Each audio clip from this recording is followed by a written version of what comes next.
In this video, you will see how over the years Americans have demanded a say in their government, workplace, and community in order to live a life free of oppression. Similarly, how the Puritans left England. The Puritans came to the New World to escape the ways of the British. England had an established church and was very strict.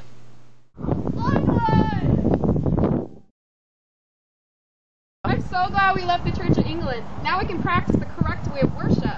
Yeah, the correct way. Yeah!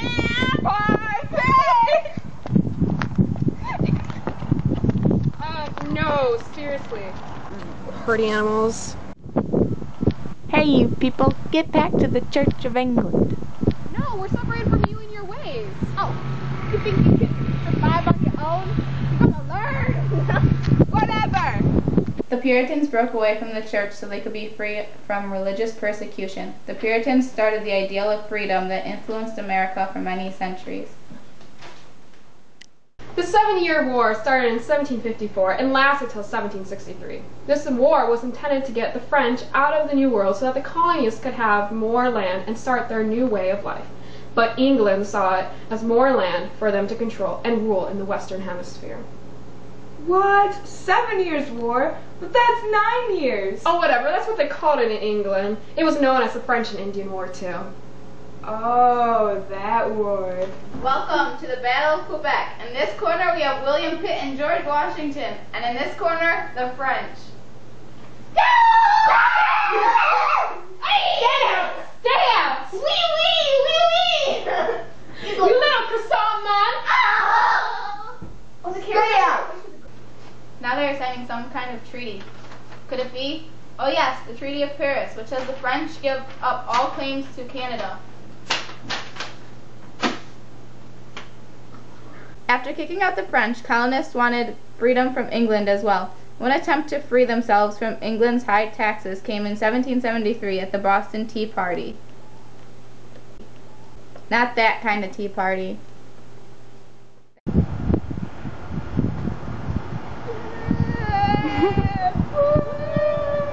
That's more like it. Many reform movements relied on muckrakers or investigative journalists to educate the people about the reform movement's cause and how to fight against injustices.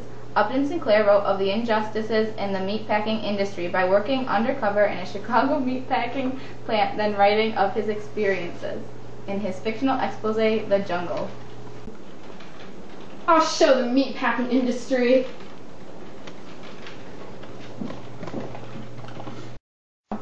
Another muckraker was Ida Tarbell, who was the first person to take on Standard Oil.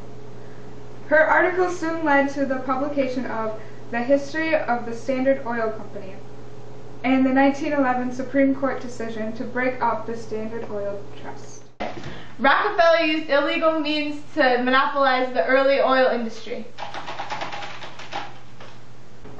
Without these muckrakers exposing injustices to society, many Americans may not have stood up and fought for their rights to safer living and working conditions. In the 1790s, people in western Pennsylvania used whiskey as currency.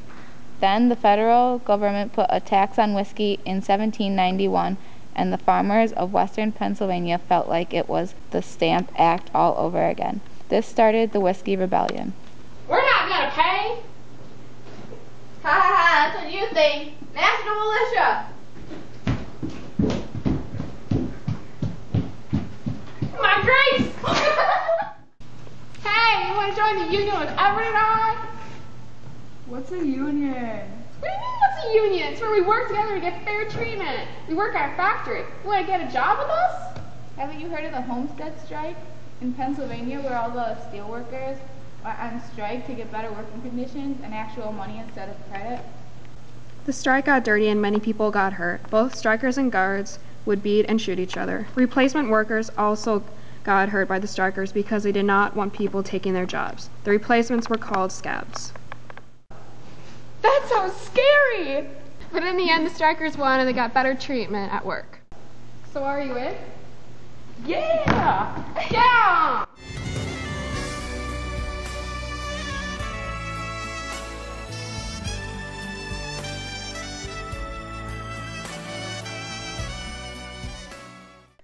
Although women were responsible for keeping a family together and raising children to be good moral adults, they were not given the right to help decide who would lead the country they lived in.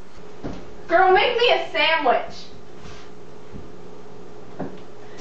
No, I want the right to vote. What? Get back here, woman. Women were tired of being house servants who had no say in the government, households, or countries, so they fought back. They campaigned for women's vote with parades, partitions, and even hunger strikes. Although slavery had ended years ago, Americans were beginning to see that blacks were still being discriminated against. This brought about the civil rights movement in the 60s. Hey guys, we should start some anti-lynching groups. Great idea. Blacks are still getting abused. Yeah, and we can make posters and write essays. People are trying. Yeah, like the Freedom Riders. Yeah, they're a group of all races who are riding buses to prove that blacks don't have to give up their seats to whites. Most groups are doing it peacefully, like Martin Luther King Jr., who gave speeches without using violence. True. And the sit-ins. Yeah. Yeah, the sit-ins. Kumbaya, my Lord, kumbaya.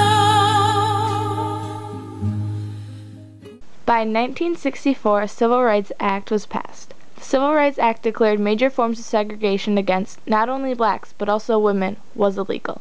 It outlawed racial segregation in schools, work, and public services. While the early 1900s were very progressive with unions for workers, the government still went against them in many ways. As women gained higher education, blacks were still being heavily segregated, and lynching was an awful practice groups like the KKK would do to prove they were still not equal. While some wanted to help, anti-lynching laws failed to be passed, and many considered it to be part of a dark time of America. As the 1900s progressed, so did America's acceptance of blacks. The civil rights movement changed America forever.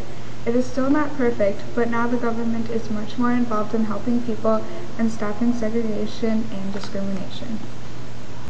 Oh, Raggedy Ann, why can't everything be the same? Why can't everyone have the same car and the same job? It's not fair.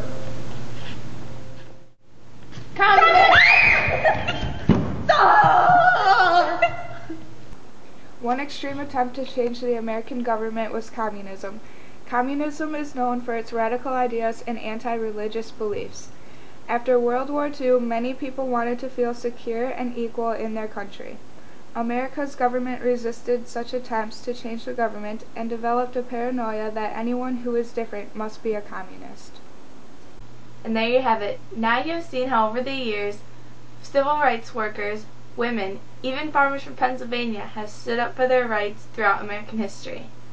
Hope you enjoyed our video. Hey! But in the end, the strikers won and they got better improvement.